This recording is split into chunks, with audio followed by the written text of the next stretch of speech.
E aí, gente, como é que vocês estão? Tá todo mundo bem, com saúde? Olha só, hoje na nossa aula de literatura eu vou falar novamente, ou seja, eu vou revisar sobre Camões, a poesia lírica, focar nessa parte da poesia lírica dele, que, como nós estudamos, tem muitos sonetos, né? Uma das marcas dele aí é justamente escrever sonetos, tá? Então, eu vou comentar para vocês um dos sonetos mais famosos que ele tem, o que vai servir de base para o nosso trabalho que nós iremos fazer em relação a essa poesia lírica do Luís Vaz de Camões, o grande poeta português. Então, vamos lá. Olha só, esse soneto que é bem famoso dele é o soneto Mudam-se os tempos, mudam-se as vontades. Observem que nesse título a gente tem aí a temática da mudança, né, do tempo e também das vontades do ser humano, tá? Observem que a gente consegue perceber o que acaba sendo muito presente e tendo ligação com o momento histórico em que nós estamos. Lembra que o Luís Vaz de Camões é renascentista? Ele, um poeta português, né, do século XV, então é justamente o momento do Renascimento, como nós estudamos em aulas anteriores. E o Renascimento é marcado por uma proposta de mudança, é um novo olhar que os artistas, que os escritores, pintores, escultores, enfim, eles começam a ter diante da arte, diante dessas manifestações artísticas. E aí a gente tem essas mudanças diversas, né? No tempo, nas transformações das pessoas e etc. E o que a gente consegue perceber? Dentro desse contexto de mudança, aqui no século XV, nós vimos, né, nós estudamos que nós temos as grandes navegações, a mercantilização, né, do comércio, os burgueses ali vendendo mais, comprando mais. O que mais? A gente tem também a visão do homem antropocentrista, né, no caso que a gente estudou, ou seja, o antropocentrismo no mundo, o homem como centro, né, das atenções do universo, a razão em evidência, tudo isso a gente consegue perceber como elementos que comprovam essa ideia da mudança, né? Mudam-se os tempos, tá? E aí a gente tem a retomada dos valores clássicos greco-romanos, e a passagem do sistema feudal para o mundo burguês, né? O mundo do comércio, o mundo da mercantilização. Então, diante de tudo isso, nós também ainda temos a presença do questionamento das práticas da igreja, ou seja, das práticas dos líderes religiosos.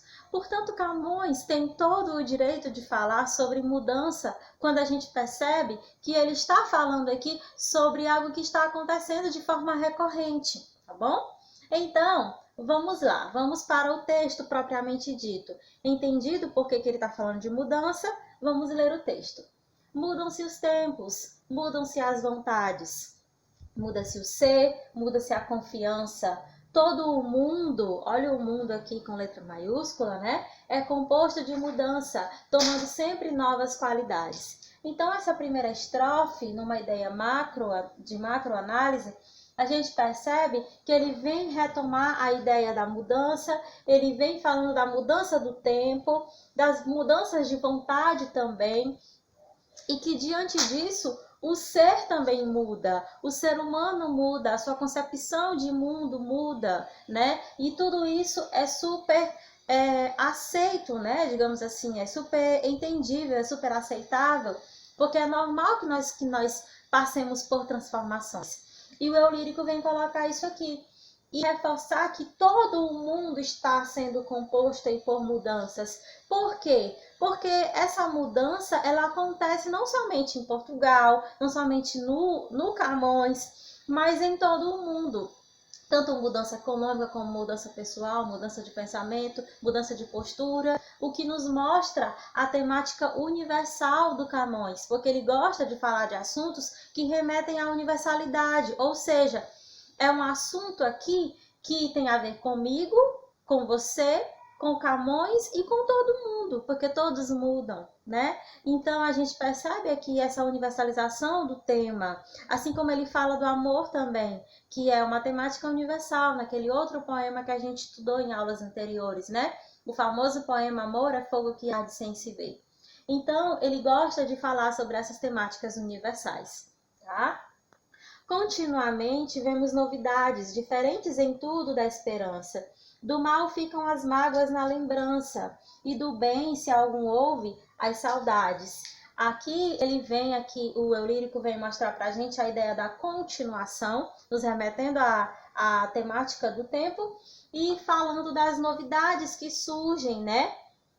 E a gente pode imaginar aqui que ele vem falando de sentimentos, porque ele fala do mal ficam as mágoas na lembrança e do bem se houve, né, as saudades. Então tem a ver com o que passou, com o que está acontecendo, certo? Com o que a gente consegue perceber. Ou seja, ele traz aqui uma subjetividade, mas não é aquela subjetividade melancólica, é uma subjetividade mais racional, onde ele busca falar dos sentimentos de maneira racional, porque ele traz aqui a temática da razão, que é uma marca do renascimento. Continuando. O tempo cobre o chão de verde manto, que já coberto foi de neve fria, e enfim converte em choro doce canto.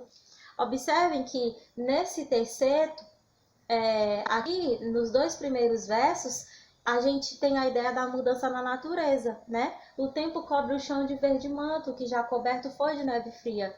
Sabe as estações? O tempo passa e as características do tempo vão sendo demonstradas, né, por meio das estações. E é isso que ele coloca aqui pra gente. Ou seja, ele falou aqui na estrofe anterior, começa falando que sim, os tempos mudam, as vontades mudam. Na segunda estrofe, ele fala da mudança que acontece dentro do ser humano em relação aos sentimentos. E aqui ele vem falando da natureza, continuando essa temática aí do tempo, né? E das transformações. Nesse caso, com exemplos que nós sabemos que existem, né? Exemplos aqui, digamos que com uma linguagem denotativa, ou seja, a gente sabe que o chão ele cobre-se de verde, né? Quando a grama está ali nascendo. A gente sabe que existe também o momento da neve. Então, são situações literais que acontecem, que nós percebemos na natureza, e que são colocadas aqui por meio desse verso, tá bom? Desses versos, né? E, enfim, converte em choro o doce canto. Aqui a gente pode pensar que, nesse aspecto, nós podemos ter uma leitura conotativa, uma leitura metafórica. Quando a gente pensa que, sabe aquele verso da Bíblia? O choro pode durar uma noite, mas a alegria vem pela manhã. Então, tem a ver com isso aqui, né? E, enfim, converte o choro o doce canto. Ou seja, nesse caso é o contrário do verso que eu falei, porque converte em choro doce canto, é como se antes tivesse canto e depois tem choro. Lá na Bíblia fala o contrário, né? Primeiro tem choro, depois vem alegria. Mas isso tudo, tanto esse verso como esse que eu acabei de mencionar da Bíblia, nos remete à ideia do tempo, porque o tempo passa e as coisas mudam, né? Dando ênfase a essa temática. E a